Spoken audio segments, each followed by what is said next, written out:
Hello, hello, hello. Welcome back to the shit show that is me trying to drive.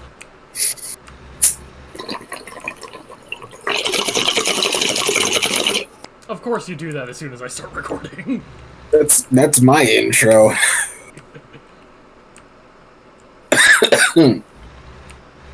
So yeah. Oh shit, I fucking hate these things so much, we are already off to a horrible start. You're off to a horrible start. I think we've gotten off swimmingly. Oh, very much so, except I'm already like, my trailer is already stuck on a tree and I've taken out a stop sign. Jesus Christ. I'm barely even out of the fucking parking lot, and everything is already going to shit. Oh Lord, that's a mood. Fucking where should I begin? Fucking okay, here's a good starting point. I'll tell you about my ex-girlfriend. Oh, this should be interesting. Oh, you have no idea. Okay, it was, I think, like the end of 2012, beginning of 2013. It was like junior year of high school. I was like barely 17, and my ex-girlfriend, we'll call her Cassidy, I guess. And Cassidy was she was 50 shades of fucking crazy. Like, for example, she like not even a week after we started dating, she confessed to me that she was an ex-Satanist, in her words, and what she meant by that is that she was a self-proclaimed Satanist at one point, but she abandoned practicing it after like 2 weeks because she read from the Satanic Bible inside her bedroom and was convinced that she opened the portal to hell that then unleashed all God knows what inside her bedroom and her house, for that matter. That should have been, that should have been my tip to get the fuck. That's a big fucking red flag. Yeah, but my dumb horny ass was like, that's cool, at least you're not one now. Little did I know that her being a Satanist was the least of my concerns. So yeah, we dated for maybe like a month and a half, almost 2 months.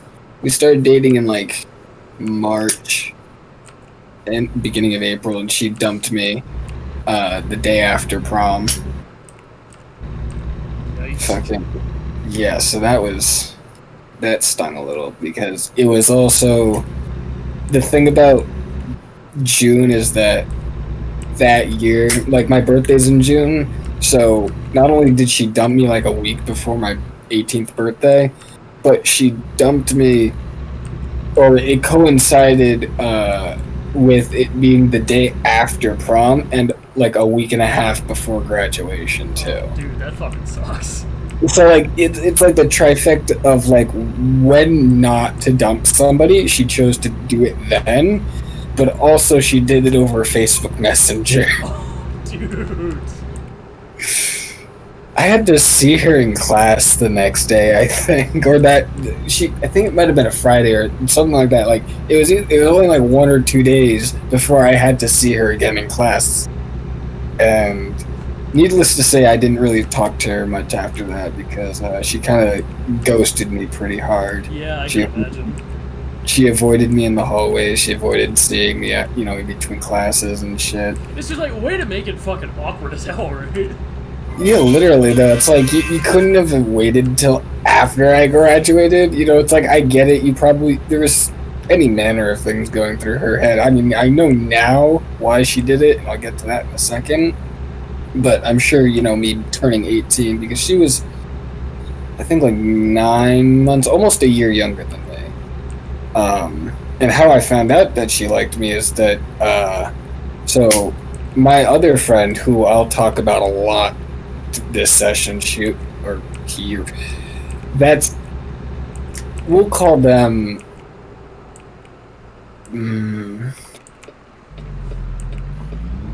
we'll call him Steve, just for shiggles. Used to be Samantha. Yeah, they would have gone by Samantha before, but now they go by Steve. Okay. And I'll get into that later on. But my ex-girlfriend, what did I call her, Claire or whatever? You get my point. My ex-girlfriend, the two of them used to date in high school before I dated one of them.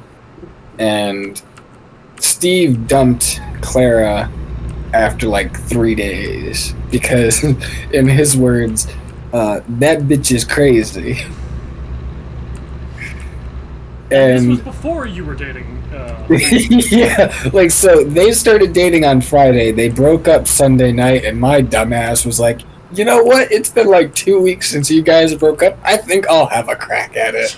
Okay, so with the amount of red flags going up all over the place with that one, I have to ask, what the fuck is wrong with you? I was not a smart person in high school. I was academically sharp as a fucking knife, but when it came to social, cues and shit, I was as bad as sharp as a butter knife. Oh, that's relatable. Like, bless my stupid fucking soul, but that's kind of part of the reason Steve took me under his wing. At the time would have been Samantha or whatever the fuck I named it. But that's part of the reason why we became friends the way we did, is that he was like, dude, you need someone to like prevent you from just like walking off a cliff in the wrong, like, a social cliff, that is. I wish I had someone like that for me back in high school, because god damn it was not pretty. Without him, her, whatever, because the reason I keep going back and forth is because they're not only mid-transition, even in the early stages, but for a majority of the time that I knew them, they were a girl. And I've only known them as a guy for like the past year or two, so it's still mentally... Yeah, you still like kind of have to train your brain to... Exactly, and I already went through that with another one of my exes, which I'll, there's so many things for me to cover, and this is only like the past 6 years.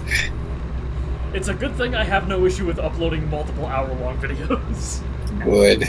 We're probably going to be here at least an hour or two. Liquor me up, and God knows how long I'll talk until you tell me to shut up. But anyway. Oh, hell. Go away. Yeah, it's just some... What the bollocks? Who the fuck? Sorry, my friend added me to a 3-way group chat, and I was like, the fuck? But anyway, going back to my story,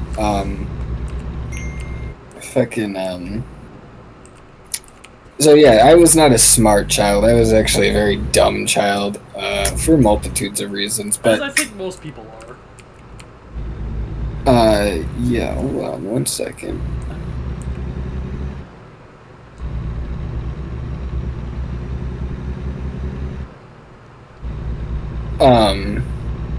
So yeah, Steve was a good friend. He has been he's been a great friend. It's funny. So I always tell people, and I mean this in the most sincere way possible, if Steve, for whatever reason, should hear this recording, which I doubt he will, but, I like to cover my ass. When I met him, the first day I met him, he was a straight woman. And then a few months later, he came out as gay. By the time, a year after high school, because we graduated together, well, same year anyway, he went to a different school, but we had vocational class, so we trained for real world jobs at a different mutual school, but okay.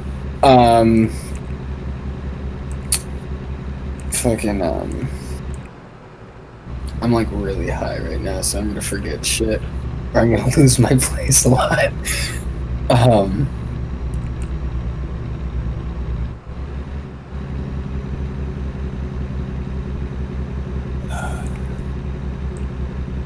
You still even on this planet, my friend? I know I'm talking about Steve, but I forget what I was saying. You had mentioned that when you first knew them, they were a straight woman. Oh, that's right, yeah. So they were straight when I first met them. They were a straight cisgender woman. I use that term lightly. It's the cisgender part. And by the time we were like a year out of high school, they were like Super Saiyan next level butch lesbian, like almost trans but not like fully trans. Like I think she knew she wanted to be trans, but she wasn't like 100% sure about it. And I should clarify that what is being said here is like no disrespect. Yeah, 100%. I've been best friends with him for like almost 10 years now, and without them I probably wouldn't even be alive right now. So I have, I mean this with the most sincere, genuineness or whatever. But yeah, so like it was like almost like a Darwin's evolution, from chimp to man type. It reminded me of that in a way, which led me to establish my the force. Or maybe I'll get into that later, because I think I want to establish myself a bit more with the audience before I go throwing around crackhead theories like that. Just to clarify, it's my theory of the 4 stages of lesbianism, which, when I explain it, will actually make a lot of sense. But, this is gonna be wonderful. Someone once called me, like, completely by random in another voice chat, and I kind of took it for myself, the Charles Darwin of lesbians. You see, this is why you were the first person I asked to do this. Oh my god, dude. So, the reason I say that, and the reason I latched onto that name so well, is because for like ever since I met Steve and started hanging out with him, I would hang out with him and all his friends, or her friends at the time, and all of her friends just happened to be lesbians. So, for like the better half of 4 or 5 years, 99% of my social group was straight lesbians. And for a guy like me who had almost no, proper social, nuance, this was a very culture shock-esque moment or time, and so I just soaked up as much information from these girls as I possibly could, and I learned so goddamn much about women, about the LGBT community, drugs, sex, you name it. It was like, I mean, really only Steve and like 1 or 2 others, kind of like stood out as far as like, I saw them aside from when we were just getting high all the time.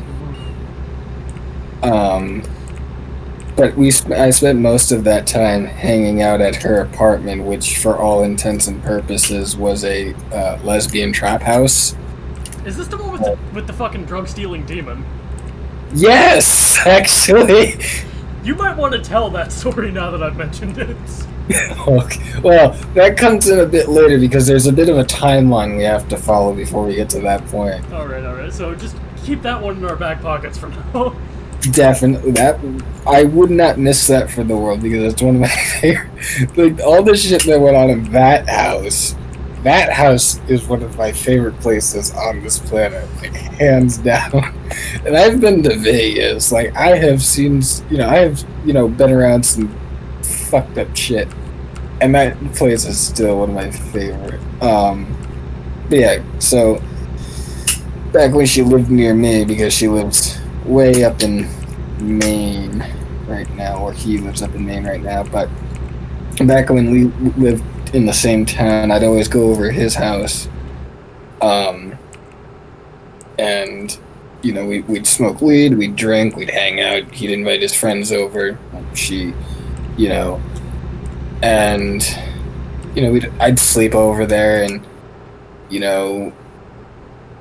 I won't go into too much detail, because I'm part of it's not partially because it's not really my place to give too much detail, but also just in case he does hear this, I don't want him to get mad at me in case I get something wrong. Right. Or but let's just say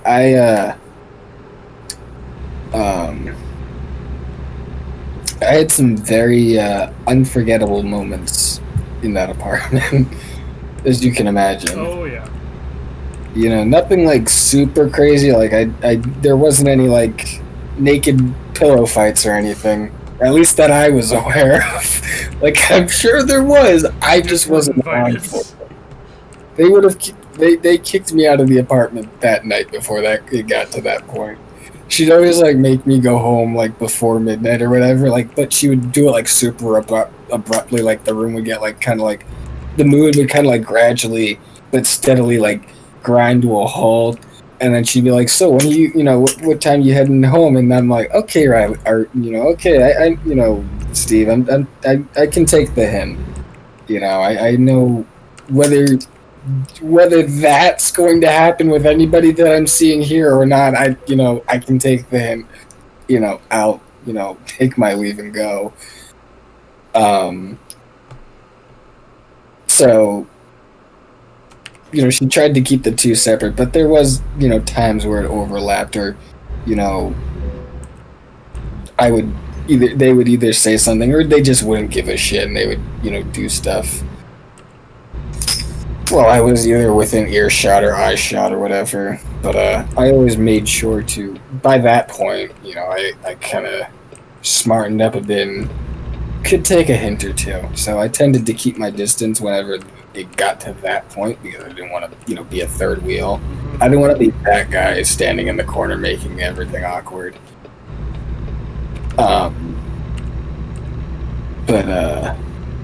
So yeah, we hung out at that place for a while, and then some shit happened with some of her friends, like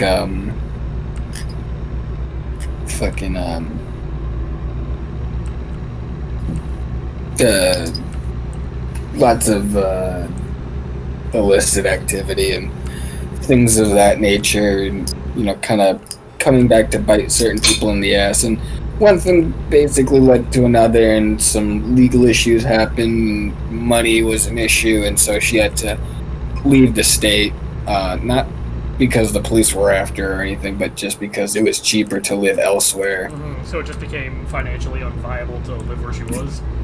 That, and she made a lot of enemies along the way. In her time living here, she not pissed a lot of people off, but she hung around with a lot of the wrong people, and they stabbed her in the back, and thus made her a target for other people. Yeah. As well as themselves, of course. Yeah? Hi,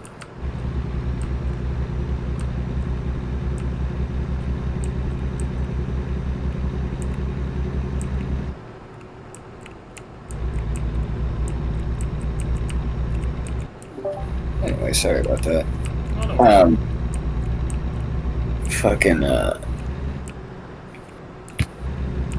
So yeah, she had to move out of state, and there was some stuff with her parents, but I won't go into that because that's definitely not my place. But anyway, the long and short of it is that we've been best friends since I was like 16. I'm 24 now, so pretty fucking long time. Almost 8 years now. And so he lives up in Maine, like way the fuck out there, and he has this big house in the middle of the woods. You can't see it now, but I'm smiling like a retard because we're getting to that the drug stealing demon. Oh, this is gonna be brilliant. Oh, okay. So if they heard me saying this, one of them, her boyfriend, I believe, possibly future fiance, who knows? But I could see them being long term, even though he just got out of a engagement, just like myself. I think almost a year and a half by now for her, or him rather, and about 3 or 4 weeks, almost a month. Actually, no. Yeah, almost a month for me. But we'll get to my engagement and what that whole debacle entails. And I just rear-ended somebody. Oh my god. Hey, it's a fucking. I'm in a 65 zone right now, and these idiots are doing 30. I mean, fair. That is fair. But, yeah, so he lives up in Maine. I won't say what part, just, for discrepancy sake. But Steve lives with his boyfriend, we'll say, Kyle. So Steve and Kyle lived together. It was Kyle's grandmother's house, originally. And the house is like at least 150, 200 years old, something like that. It was built in the 1800s, late 1800s, or the later half of the 1800s. But it was originally like a schoolhouse dormitory type of thing. And then it was converted into an inn. Or no, it was originally built as an inn, converted into a schoolhouse, and then converted into a private residence. And that's how it stayed for like the past 100 years or so. And so it has all these like it's a lot bigger on the inside than it looks on the outside. But it's situated like way like the fuck, like it's at least a 15-minute drive to the nearest main road, through the dense ass woods of backwoods Maine. So it's the perfect spot for people like them that want to just basically hide away and not have to deal with other people for various reasons, mostly things like drugs and, the fact that they're ragingly,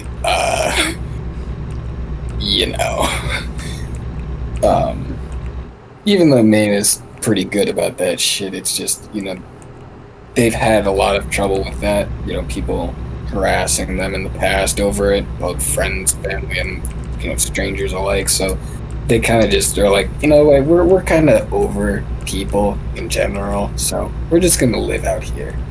And because the house is so old, it kind of plays into that thing we were talking about earlier with the demons. And now I keep calling it a demon. Kyle would be very quick to correct me in saying it's not a demon, it's more of like an entity of sorts, like a not a goblin, or like more like a house elf. Right. It's a benevolent spirit. Hold on one second. Someone wants shirtless pics.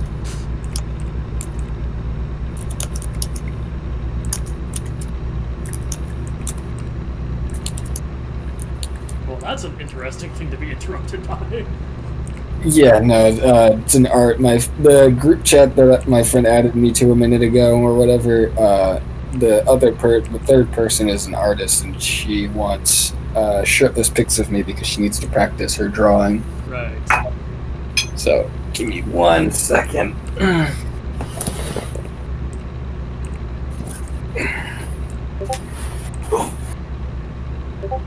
So the demon's name is actually Maurice, and I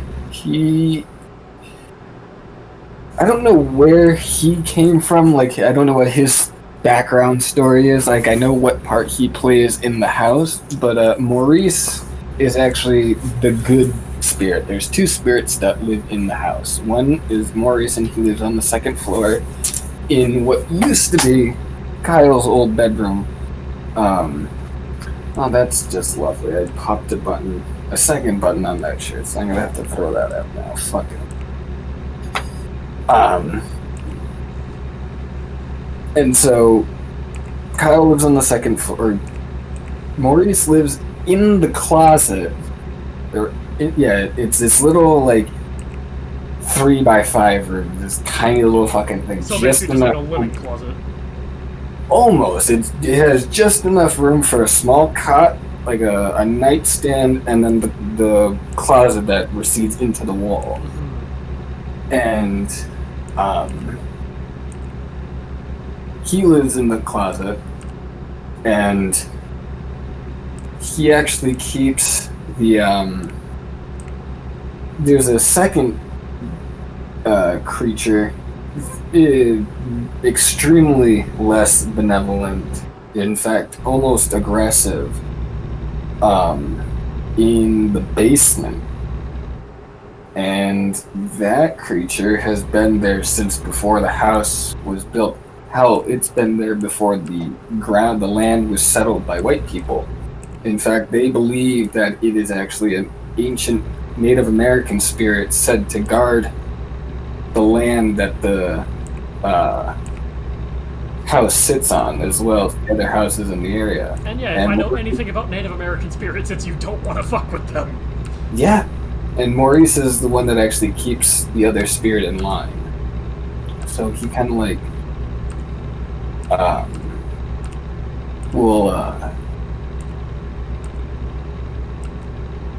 he will basically he kind of just, it's like a guard dog, except kind of like Cerberus is to the gates of Hades, with Hades being the basement essentially. And as long as where the drugs come in is that I don't know if it started off like this or if it was just by chance, but they found out that Maurice loves drugs, whether it's weed, shrooms, LSD, coke. He loves ketamine, and literally anything you'll give him, he'll take. And they know this because they've actually done tests where they like set up little samples of weed. Like they'll put out like 4 different kinds because they live in a legal state, so they can get all kinds of cool shit. So they'll put out like 4 different kinds in a certain order, and they'll come back the next morning, and some of it will be missing, some of it will be strewn about, some of it will be rearranged. Like it'll be like a perfect like lineup, like a police lineup, and it'll be perfectly rearranged. So each nug will be in the same place, but in a different order. Right. So it's not like it's mice coming in and like stealing them or something. It's like someone or something intelligent. Something with intelligence that is physically moving these things. Exactly. One time they were making some ketamine in the oven. They brought it upstairs to cool before they were going to use it. They turned their back for 2 minutes, and they forgot to. I accidentally left the closet door open. They come back 2 minutes later. The fucking thing has left the room that they left it in, and is sitting in front of Maurice's open closet, empty. Okay, so this was definitely like irrefutably a thing. And it's only the 2 of them that live there, yeah. And like I said, it's 15 minutes to the nearest main road, so it's not like someone could have just broken into the house, moved their shit, and jumped out a window or something. Like, right. This is like, it had to have been something that was already in the house with them. And like I said, they brought it upstairs, put it on the table in their little gaming room, and then went downstairs to grab something and came back and found it like that. So yeah, so basically they've gotten to the point where it's like, in exchange for keeping whatever it is that's living in the basement, as is, and keeping it there and protecting them from it, whatever it is or what it wants, they just know that it's evil. So in exchange for protecting them from it, they give him drugs. It's a win-win situation. They don't get, their souls sapped into the void, and Maurice gets high. And that led to me, like the last time I was there, they were like, you want to go smoke, weed with a demon in a closet? I'm like, is the fucking Pope Catholic?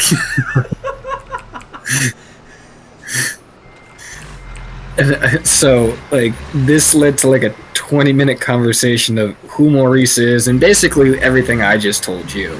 I was like, you have got to be kidding me. And I looked at, Steve, and I'm like, dude, you've been living here for how long, and you're just now telling me this? You know, when were you planning on telling me that you live in a fucking demon house? So yeah, that. Oh, and then they invited me to join their cult as well. But I think it's just, they had a cult. I think it's just the two of them. I don't know for certain. There could be other people because they hang out with people in town. So I have a feeling that they're like, they have other people that are involved. It's just I've only met the two of them Also, as far as like. You'll see it when you fucking watch us back, if you watch us back, but holy fuck, when you were talking about that, I was in the biggest just traffic clusterfuck I've ever had yet in this game. Oh, jeez. But, like, I plan on going up there sometime, hopefully in January or February, once this whole shit, you know, dies. If it dies down by then, hopefully I can go up there and visit.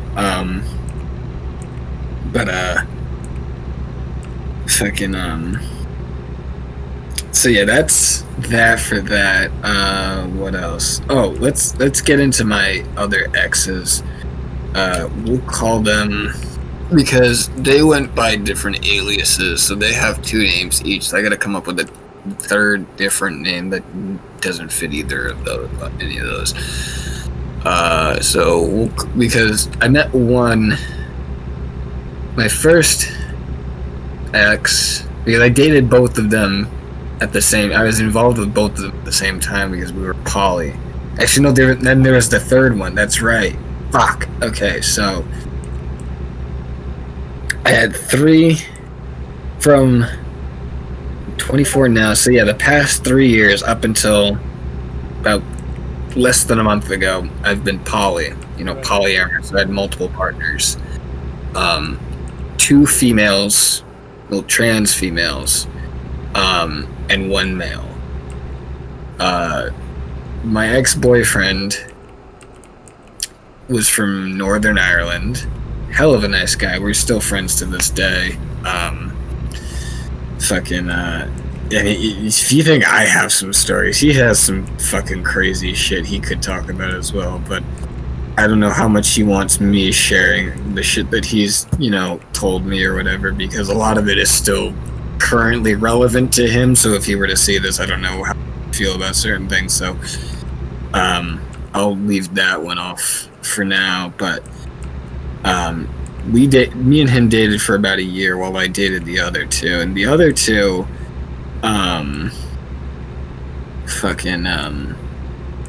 they were an interesting bunch. I doubt they're gonna see this, so I'm not gonna, you know, try to hide too much, but just for privacy's sake. Exactly.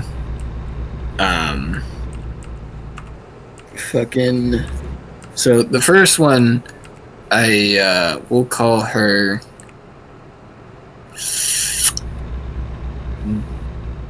Jenny, and we'll call the second one Claire. So Jenny and Claire, I started dating Jenny when I was, this was, I believe,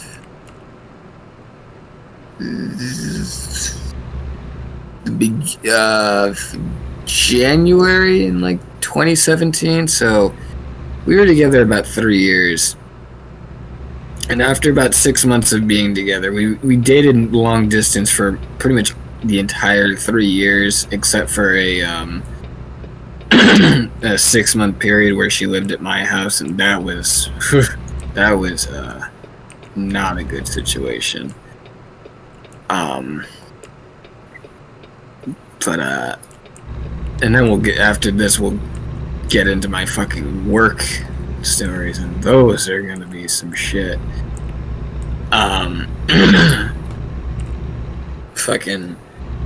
So my first ex-wife, because we ended up getting married at one point. In fact, I was engaged / legally, like, we were engaged for almost 3 years, 2.5 years, because by the 6-month mark, with Jenny, I proposed to her stupidly.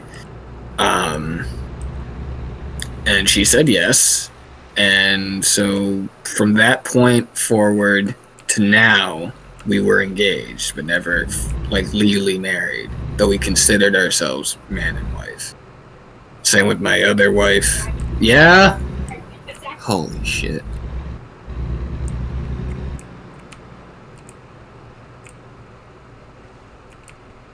This is why I cannot wait to move out, but anyway. Shit? No, they just keep barging in. I just hate when I'm trying to do shit and then I get interrupted because it's like, you know, can you not?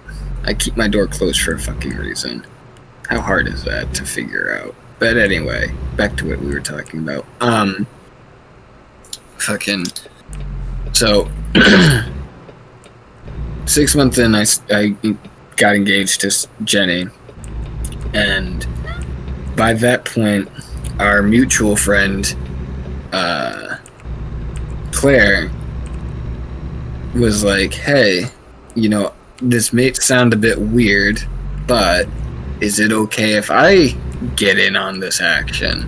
Like, you know, basically saying, can we make this a 3-way relationship?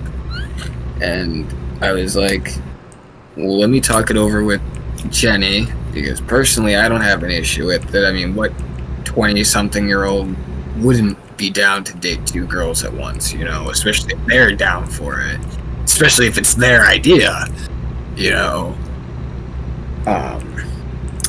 That should have been sign number 1 that it was their idea, but more on that later.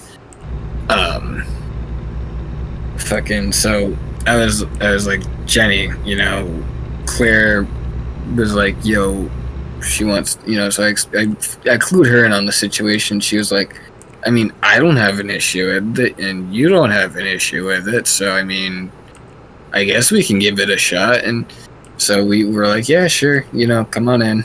And that led to the fucking where it is now.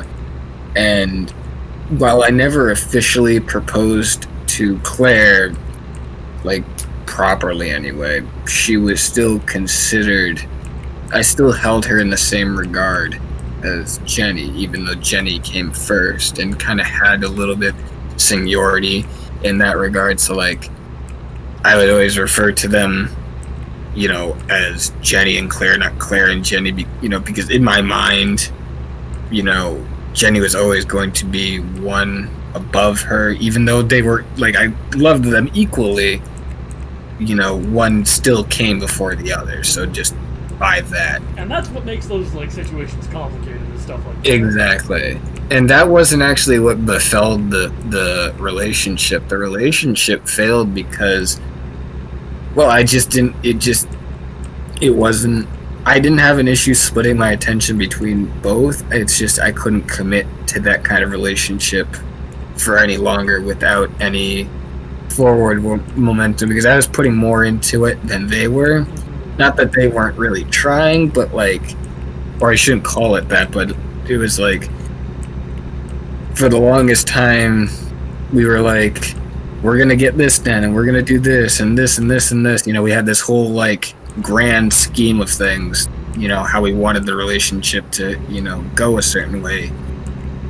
And almost none of it ever came to fruition after 3 years of being together. And I was like, look, you know, as much as I want to continue doing this, I just can't. I have a life to live, and I'm not going to, if I'm not going anywhere in this relationship, there's really no point in me continuing to, you know, toe an empty line, you know?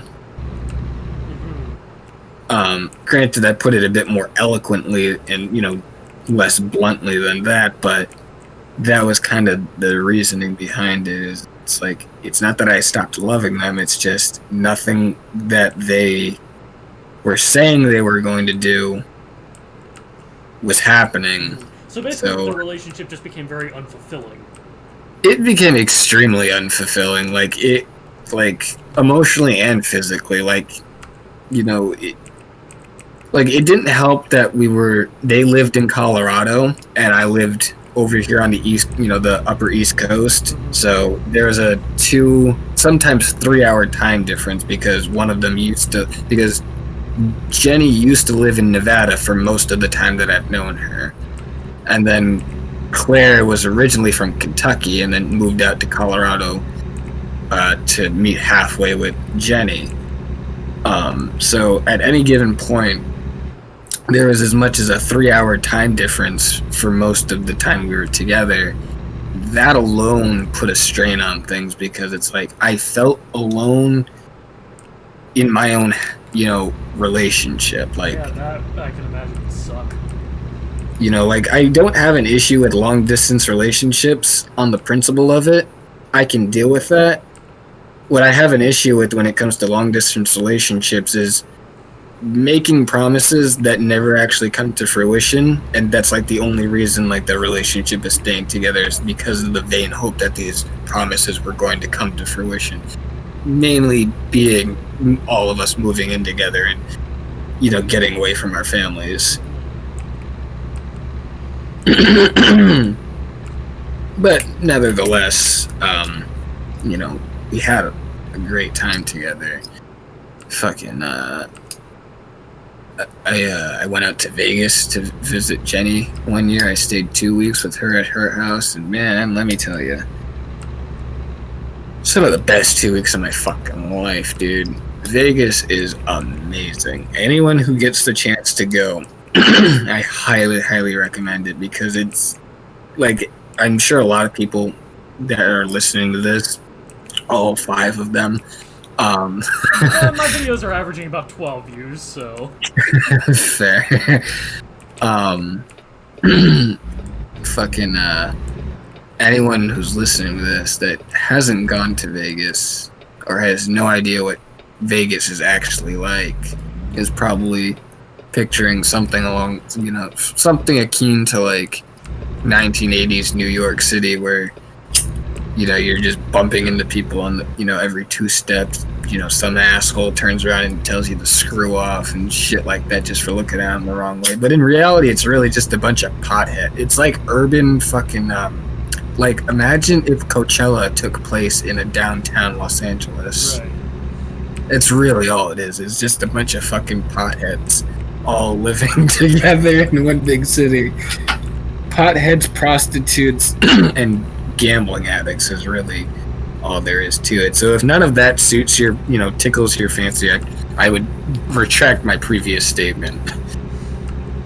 It really is, like, when they say that it's Sin City, like, it really lives up to that name. Like, if you're in any way straight edge, if you don't drink, if you don't smoke, if you don't, casually have sex, so like prostitution and the like, strip clubs and whatnot. All of which is legal in Vegas. Yeah, no, in Nevada, in the entire state of Nevada. Well, actually, no, in Las Vegas, they're really weird about prostitution. It's the only state where it's legal, but there's certain parts of the state where it's not. In other words, it's restricted to specific parts of the state, namely Nye County, which is where Las Vegas is located, which is all the way at like the southern tip of the state. It's really the only place it's legalized. But the thing about legal prostitution is that it's also regulated. So, yeah, you're fucking a prostitute. However, you're paying, $500 per half hour, so roughly about $1,000, $1,000 an hour, but the services that they offer are... Which, for the sake of not getting my channel banned, I would prefer that you didn't go into detail. I won't go into extreme detail. I do have a link to one of the brothel pages that I will link to you if you are curious. I would rather not, since I actually have no idea on the legality of that in Canada, so... Fair. But let's just say that their services are extremely extensive. There's really just about something for everyone, for the most part. Like,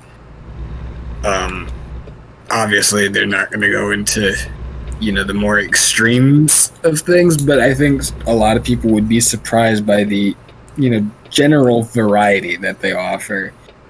So not only are you getting, like whatever you want, essentially, for all intents and purposes, but you're also paying for the guarantee that not only do these girls get tested they get tested, I think, monthly or every 6 months. Or I think they get tested monthly, and they have to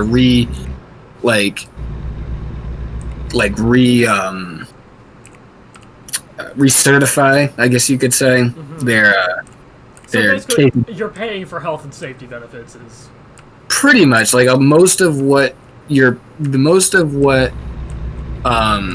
pay when you go to a brothel, especially in like Las Vegas, is the peace of mind that you're not going to get some fucking super STD.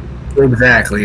If you get an STD, if in the very, very off chance that you get one, it's going to be very minor. It's not going to be some like crazy like super STD like hepatitis syphilis that you're gonna get from fucking Margaret on Fifth Avenue downtown. Because anytime they get if they're found to have an STD themselves, like if one of the Johns gives them an STD, they immediately have to go into quarantine and get extensive testing done to make sure they're 100% clean to come back. And on top of that, every girl that's registered there has to get tested no less than twice a year, sometimes as much as every month. Yeah, what you're saying is it's very well regulated in that regard. It is extremely well regulated because these girls are seeing as many as, I don't know, maybe 15, 20 guys, 30, 40 guys a week. Like we're talking like a full rotating service bar. Like this is I'm pretty sure a lot of these places are almost 24-hour service, so like it's just never ending. On top of that,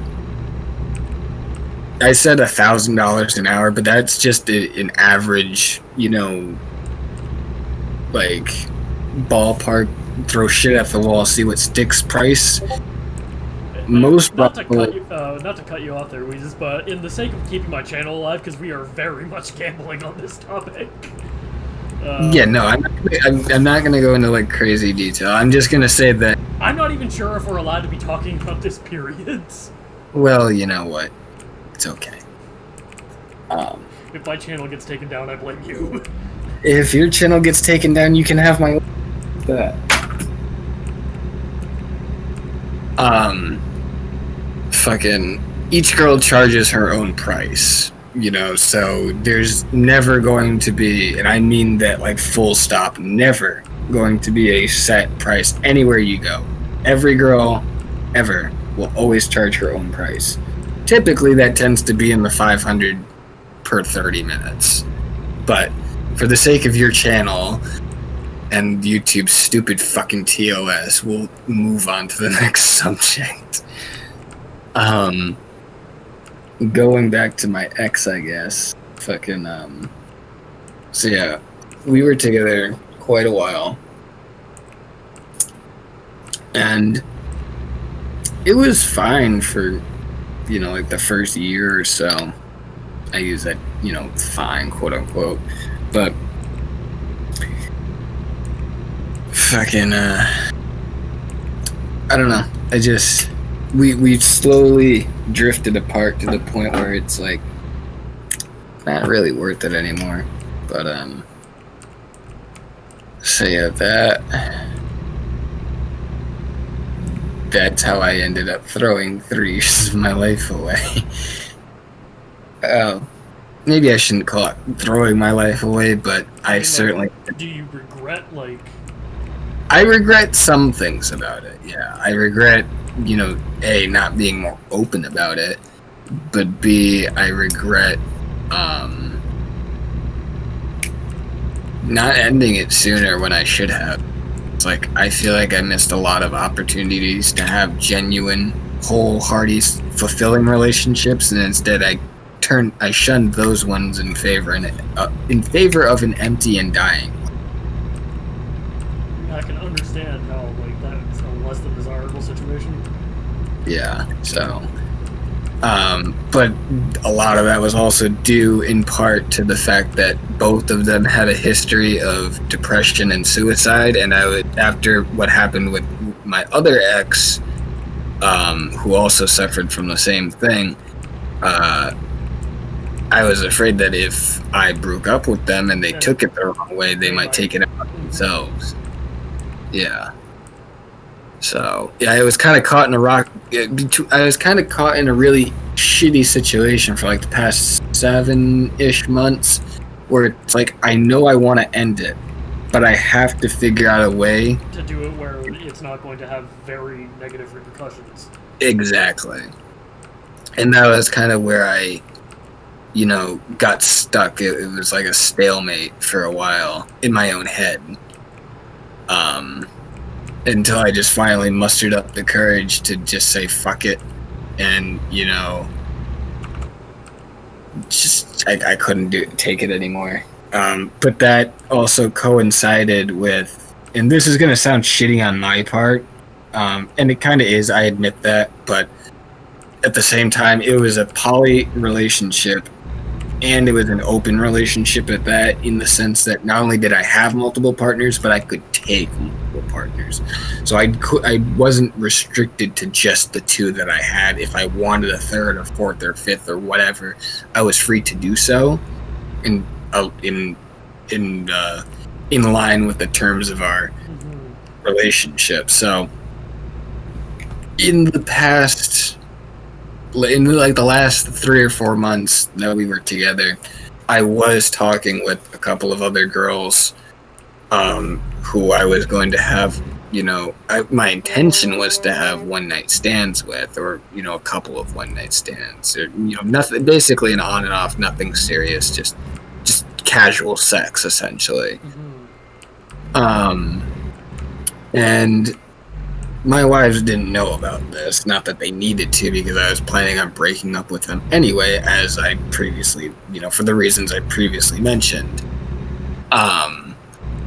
So I felt guilty, but I didn't feel too guilty, because I knew that should it ever come to a boil of any kind, I can simply be like, look, you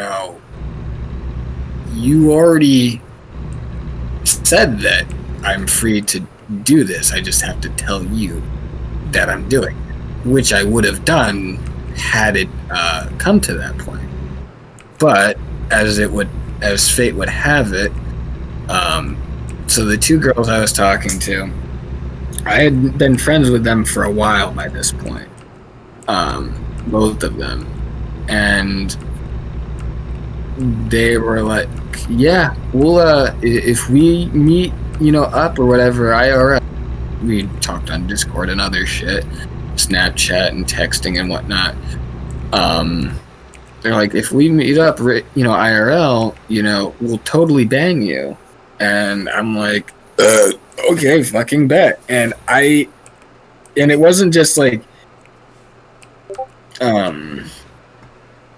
empty, like talking out our asses. Like, I had a hotel. Well, I didn't, but a friend of ours who was gonna get it. It's kind of like it was gonna be the two of us and the two of them. So we'd each have one, and we'd alternate and this and that. And there's this whole thing, but I won't get too much into that, because that's also not my place, because that person is not here right now. But fucking so yeah, it was to the point where the other person, we'll call him John, just because. So John had a hotel room. He had fucking flight plans because he was gonna come. You know, it was gonna like a 3 and then 4-way conversion, or you know, we were gonna converge on one location. Mm-hmm. You know, so I'd have the 2 of them coming in. I'd go meet them there, and then shit would happen, and then we'd get the 4th person in, and shit would happen, and it was supposed to go from there. But what ended up happening is that through a series of he said, she said, and you know, high school drama style, you know, backstabbing and love triangle shenanigans, the 2 girls ended up running off together, even though it was more like person A manipulated person B into ditching me and John, and then person A, or we'll just assume that person A is the person who manipulated the other person in the beginning. So person A manipulates person B, and then turns around and does the same thing to her that she did to us, you know, later on. So it's just like this weird, like, paradoxical domino effect, you know, karma, kind of just like a spider web of sorts, where it's just like, you know, even for us, as it's happening, was like, what the fuck is going on? So, long and story, so basically after they were like, yeah, so the 2 of us, we're gonna, you know, we're gonna fuck off, and you guys can go kick rocks and eat shit. Or at least that's what person A said. Person B was a bit more, like, what's the word? Kind of caught in the crossfire. Like, she didn't want to, you know, ditch us like that, but she also didn't want to ditch person A either. Mm-hmm. But she was but it's not so much that she liked her more than us. It was that she's very be the cause of conflict. That, and she's not very good with speaking up for herself and kind of you know, voicing her opinion and putting her foot down. You know, so person A is extremely manipulative, mm-hmm. as you've probably figured out. But this isn't the first time she's done this. You know, this is probably the 3rd or 4th time she's done this. And person B it's like a perfect puzzle piece scenario where, you know, person A is extremely manipulative, and then person B is extremely manipulatable.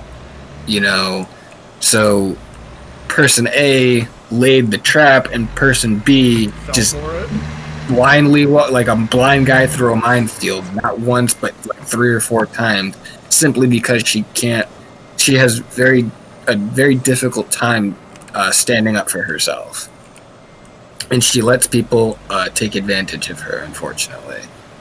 But she finally mustered enough courage to tell person A to go fuck themselves and basically turn her back on them, and kind of came back to us and apologized. And so me, John, and person B have kind of resolved our differences, and in the kind of sort of possibly in the midst of maybe trying this a second time without person A in the mix, you know, see where it goes. But that is not without its own issues. But so yeah, my sex and romantic life went from absolutely non-existent, like, you know, like just fucking it was like the city of Atlantis, mm-hmm. You know, up into, like, a completely mythical, may or may not have existed at one point, but anyone who was around as long since then has, you know, no one can prove that it ever existed. And it remained that way up until about 2015, 2016. And that's around the time that I started hanging out with Steve, before he was Steve, you know, quite heavily, as I mentioned before. You know, and so it was like a snowball domino effect. So I went from this complete and total beta male cuck to not super Chad, but not bad either. You know, I'm doing pretty fucking well for myself, all things considered. Despite the fact that I'm currently single. Single and ready to mingle. So ladies, if you're looking for a guy that, you know, knows what the fuck he's talking about, you know, hit me up. My P.O. box is 1-800 go fuck yourself.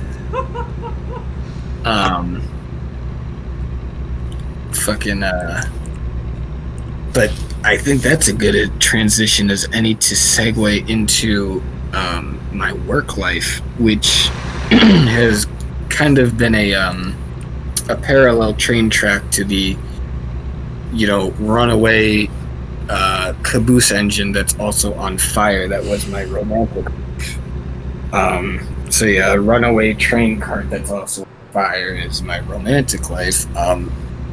My work life has been a bit more of a, like, it runs away, it catches on fire, someone stops it, puts it out, and then it like Spencer from iCarly, where literally anything he randomly bursts into flames. Like, it's kind of like that. You see, this shit like this is the reason why, again, I will say that you are the first person I've asked on this show, is because you are by far the most interesting son of a bitch I've ever met in my life. I appreciate that. Not many people tell me that. I don't think I'm that interesting. I mean, compared to the other people I've talked to, man. If you think I'm interesting, I wish I fucking, like, I would pay someone or, you know, something to record the stories that my coworker Phil tells me. This man, and I'll get to Phil at the, you know, towards the later half of my work stories, because I like to go in chronological order, like start at the beginning and get to where I am now, kind of how I did with my ex-girlfriend, the first one, the Satanist, and then I got to my wives.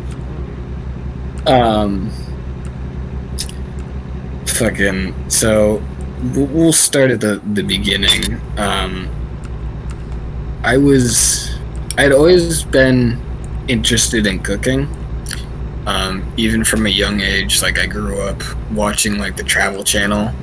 I don't know if you have that in Canada, but I don't have cable, so. Okay, well, it's literally it's exactly what it sounds like. It's literally just an entire channel dedicated to TV show hosts. You know, like, it's like documentaries and shit, but the host themselves travels all around the globe, visiting different countries and, you know, exploring different cultures and shit. And one of them was called Bizarre Foods with Andrew Zimmern, and he was this world famous chef, kind of like Gordon Ramsay, but without all the yelling. Like, imagine Gordon Ramsay if he had the personality of Bob Ross and Mr. Rogers. Right. And he traveled all around almost every country. In fact, almost every country that, you know, a U.S. citizen would usually be allowed to visit.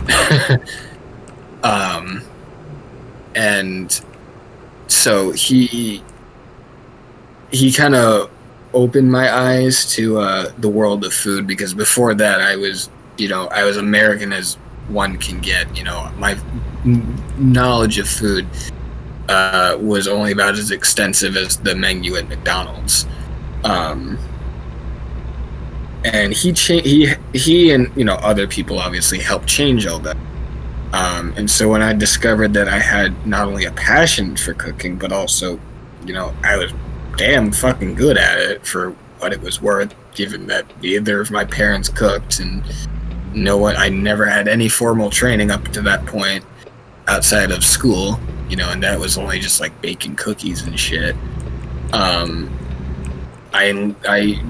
had my teachers enlist me in enroll me in a what should have been a 4-year vocational program, which is basically it varies school to school. Some will do it where it's like every day you go, but for half the day, you know, so if you have 3 class periods per day, you'll spend 3 in the vocational program doing vocational things. So, like, I was culinary, but there was automotive, so working on cars, like you work in an actual car garage on actual cars. Yeah, I think my school had a very similar program to that I was never a part of, but I know a few people who were.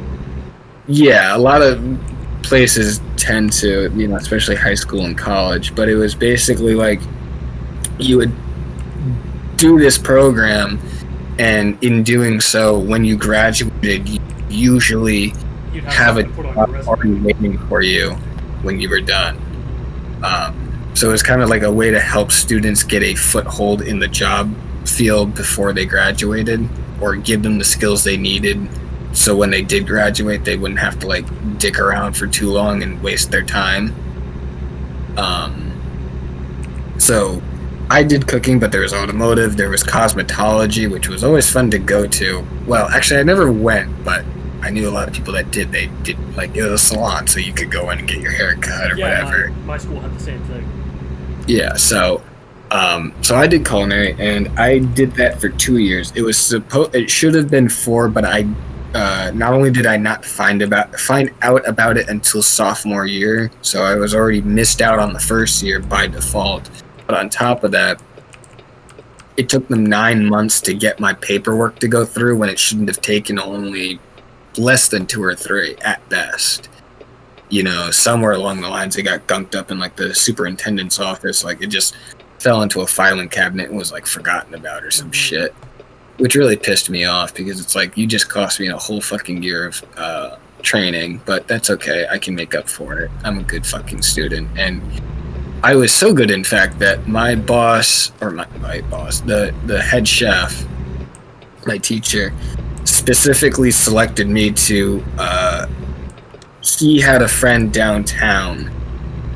When I say downtown, I mean, like, the thing about my town is that it's on an island, and this island has a lot of historical context and value, and we could make an entire fucking video just on my island alone and all the stories I have to tell about that, which, if you're cool with, I'm down. Definitely. Maybe not this one, because it's already getting, like, we're past. Exactly. No, it would at least double what we've talked about now. And I wouldn't even be close to done. Like, Dust spent 2 weeks here, and we didn't even cover everything. But anyway, so my chef had a buddy of his, an old cooking buddy, who he had spent many years working in the field with. So he came to my teacher and was like, "Hey, I'm opening this restaurant downtown." And the significance of opening a restaurant downtown around here is it'd be like our downtown is like our version of like Fifth Avenue in New York City. Like, it is like the most expensive, illustrious part of the entire city. Like, if you have a place or a restaurant downtown, then you fucking made it, basically.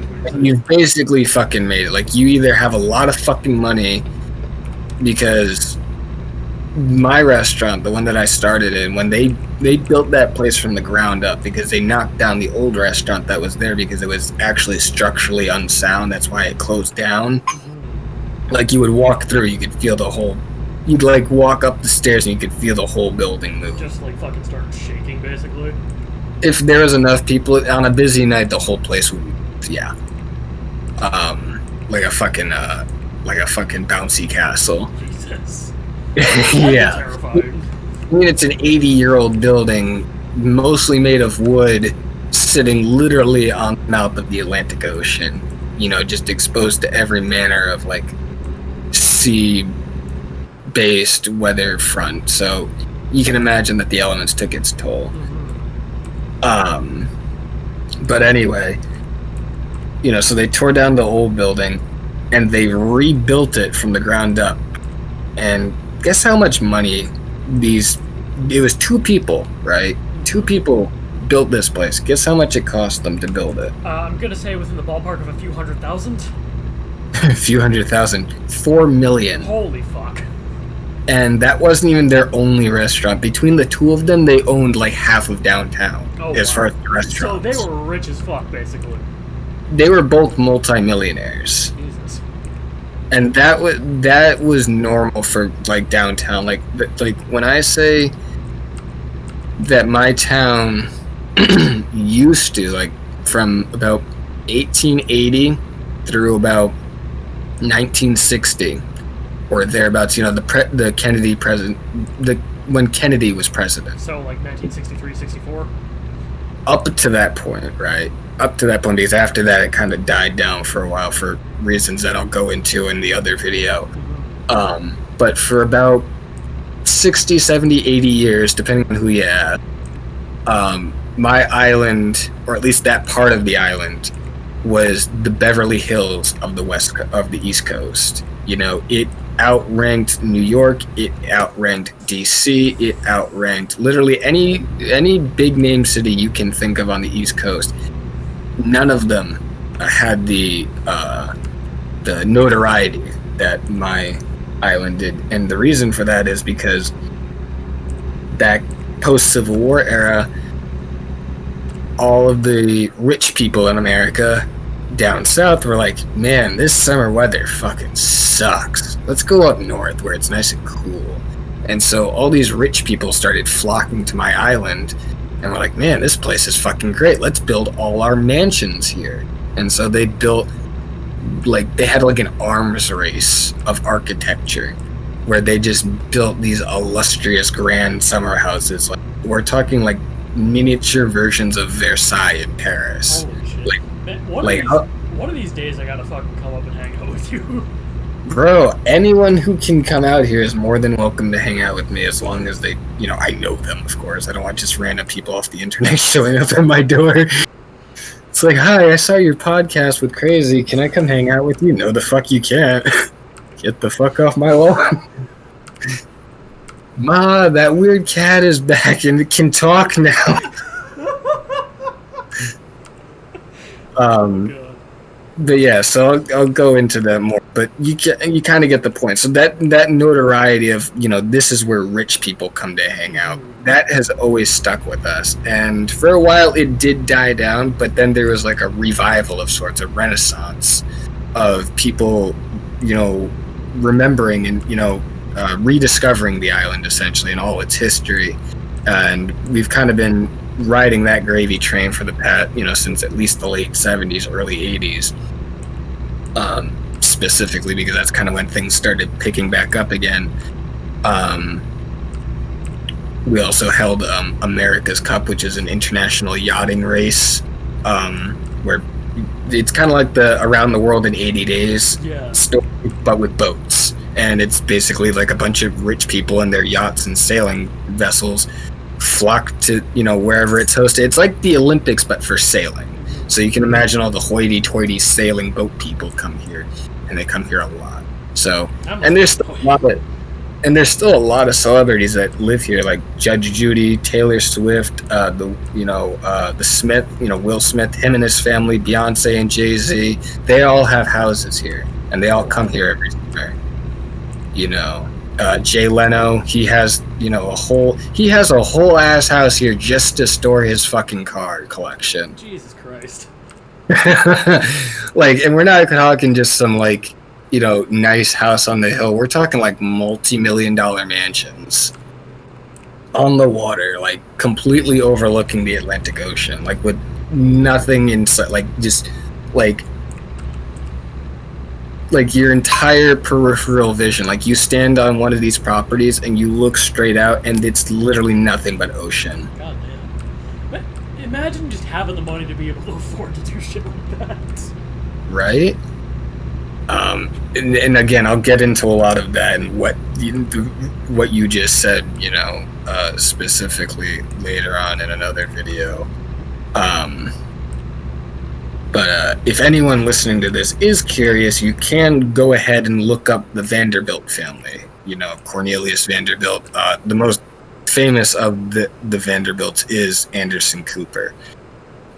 He is a descendant of the original Cornelius Vanderbilt II, who built many of the mansions around here. But anyway, back to my cooking career. So this guy opened a restaurant, or helped open a restaurant downtown, which in of itself is a very esteemable thing. So he came to my chef and was like, look, I need your best students. I want your students, because up to that point, all of his students, all of the classes that he had were very respectable. That was not the case with my class. I was the first of many, well, not many, but like I was the first of. A good handful of people, at least. Yeah, like the first year I was there, it was like a crossroads of cycling out the old students with the new ones. So I got to interact and work with a lot of the older students that were leaving soon and would be quickly replaced by myself. And then our, not predecessors, whatever the opposite of predecessor is, or successors, and so I saw how his students would have behaved then in accordance with those kinds of, standards. And then I saw how the new students were behaving, and I was like, oh, hell no. It was like completely professional versus, high school students. But I mean, they were still high school students before and after, new and old, except the newer classes, the newer waves, just did not give a shit. They basically used it as they figured out no discipline or respect for what they were doing at all. None whatsoever. A lot of the students there, by the time I enrolled in the program, word had gotten around to most of the students there that they kind of put two and two together and figured out that they could enroll in these programs and get out of fucking class, basically. Exactly. And depending on which program you were in, like if you were in the culinary one, like I was, not only would you get out of class, but you also got free food most of the time, and not just like little, tidbits, a spoonful of this, a spoonful of that. Like, we made everything daily, so like we had a lot of baked goods and shit. Anything we didn't sell that day usually went in the freezer or went into the trash, and whatever was destined for the trash was free to take home. So it wasn't uncommon to see me, because I would go the first year I was there, I would go in the afternoon. Second year I went in the morning. Second year, when I was done going in the morning and went to my normal classes in the afternoon, and I saw my friends at my normal school for, the first time all day, it wasn't uncommon to see me walk into school carrying, 2 or 3 full-sized baguettes, which are like 2.5 feet long, a sack of cookies, and Lord knows what else. And I'd spend maybe $15 at most. And so that went on for 2 years or whatever. And so in his class, I quickly made a name for myself, more or less just by not being a complete and total tard, and actually taking pride and respect in what I was doing. And he appreciated that extensively, and he quickly took me under his wing and basically made me his private pupil, and gave me a lot of private lessons, both during class and after class. In fact, he'd sometimes have me come in early so I could get a head start on everything and wouldn't be bogged down by all the retards. I won't say what he called them, because actually I'll tell you when we're done recording.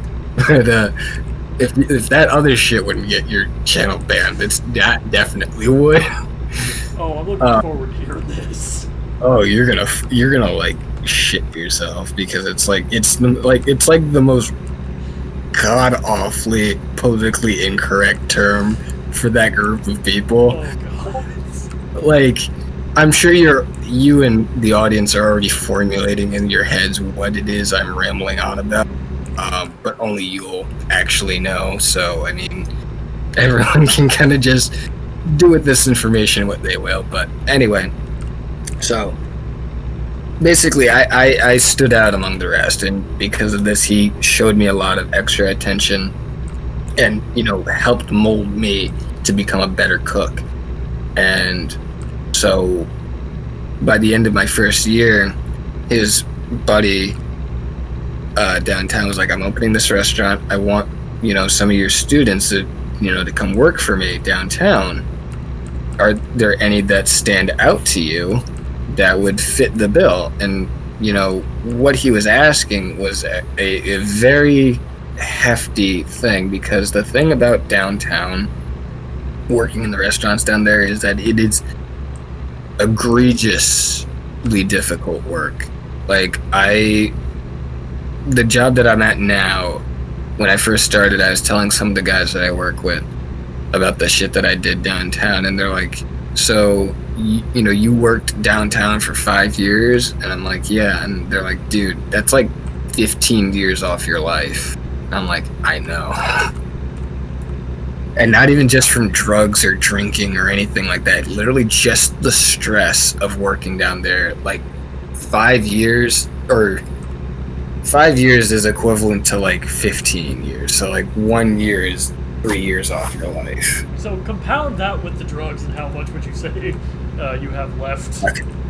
In the 5 years that I was working down there, between all the stress of working, between all the drugs that I did, all the drinking, all the fucking, shit that I had to put up with, and the shit that I got myself into, I'd say I'd shaved off at least, like, assuming that science is as accurate as it says, and, drugs and alcohol are as accurately as bad as they say, I'd say I've shaved off at least 25 to 30 years off. Like, people are always like, why are you always, it's like, you can't, I'm like, I get out of bed or I bend over, joints and fucking muscles start, shitting themselves, and, I start pissing and moaning, oh, my back, oh, my hip, my knees, my elbow, thing. And people are like, why are you in so much pain? You're only, 24 or 21 or whatever, past. And I'm like, gee, you think if I showed them my ID, they'd stop hurting so much? Fuck off. It's like, yeah, stress and shit like that, it'll fucking age you for sure. Not even stress, like mental stress. We're talking like physical stress. Like, my primary job, when I worked downtown for 5 years, I worked at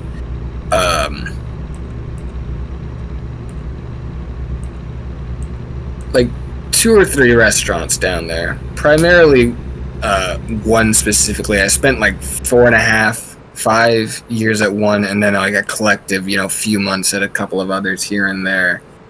But the one that I worked at, I won't say the name of it because privacy reasons. I don't need. They have the money. They have the kind of money that if they wanted to sue me out of existence, they absolutely could. Especially with the shit I'm about to drop on their asses. So, because we almost sued them out of existence because of the shit that they tried to pull. So for this, I will not say names or not even like aliases. Like, just, I'm just gonna say this one chef or this one guy or this one girl or whatever. Yeah, from now on, everything you talk about is full anonymity. Yeah, exactly. Like, now we're getting to like the real, like, if word got back to these people that I was talking about this stuff, like, so fucked. I would not only, like, I could not only go to jail, but I also might end up. Yeah, like, you'd be a valid candidate for some new concrete shoes. Yeah, literally, because some of them did have mob affiliations. Some of them still do. Like, I know people. The guy I go get my hair cut at, I won't say name. It won't even give a general location. I won't even say if it's on my island. Hell, I won't even say if it's in my state, because I live on the border of one state with another. So for full ambiguity, the guy I go get my hair cut at, he is not even a former member of the mob, because there's no such thing unless you're dead. But he did do 40 years prison for his affiliations with the Italian mafia. So he's definitely in that life. Oh yeah, no, I think the less said about that for both of our safeties, the better. Yeah, no, he is the whole fucking real deal. He's a low-level guy, I think. I don't know a whole lot about his involvement, and I don't want to know anything because obviously it's safer that way for both of us. But anytime I'm in the chair with him, he always, recants various stories and stuff. Like the time that he squared up with Charles Manson in prison. Oh shit. Yeah, no, this was back in the early 80s, about a couple years after the Manson murders. This was back when Charles Manson was actually a relevant household name in terms of boogeymen. So his notoriety. Exactly, people were still the name Charles Manson still not struck fear into the hearts. Had a lot of fucking weight behind it. Yeah, exactly. It had a lot more weight behind it at the time than it would now, especially now that the motherfucker's dead. But remember that word you told me that I'm not allowed to say, that it's not a racial slur, it's the other one? Yep. My barber, when he walked up to, he's in the yard, right? This is out in California, because he got transferred out there, I think. My barber, not Manson. In fact, I don't know what my barber was doing in prison out in Cali, because to my knowledge, he had never been to California, at least in that regard. But and the less we know about that, the better. Exactly.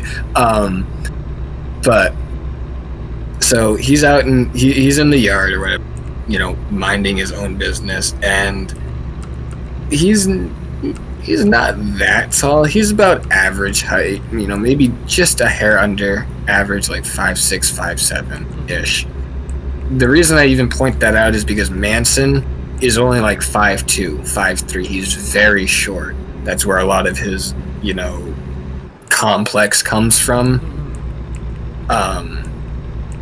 And so he walks up to my guy in the yard, and he stops him. And he's like, "Hey," and he's like, he looks down and he's like, "Hey," and he's like, "You know who I am?" And my barber's like, "I don't know who. I don't know."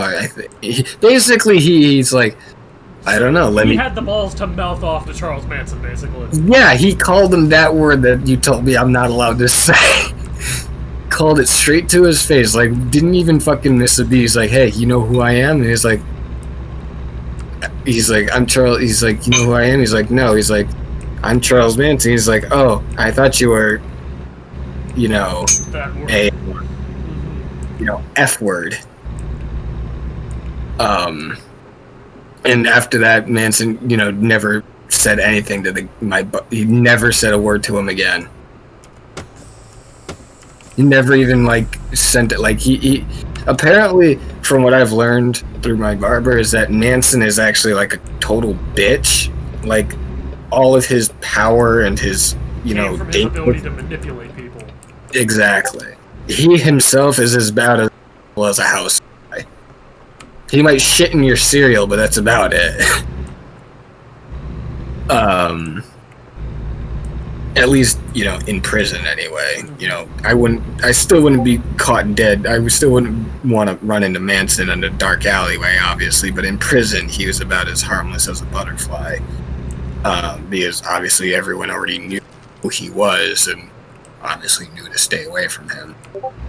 So it wouldn't have been easy for him to make those kinds of connections even in prison, where you're literally, stuck with people all the goddamn time. But anyway, so he said that to Manson, and Manson was like, off, and never said anything to him again. Fucking, but that's not even my only, secondhand connection to that side of things. I have other people who have been in both sides of that playing field. Both, you get what I'm trying to say, sorry to cut you off, but we are pretty much at an hour and a half, so I think this would be a good place to cut the video. Yeah, that's fair. So, thank you so much for coming on and telling some of these stories. Yeah, thanks for having me. I can't wait to do it again because Lord knows there's going to be a part 2 and a part 3 even, possibly. Oh, most definitely.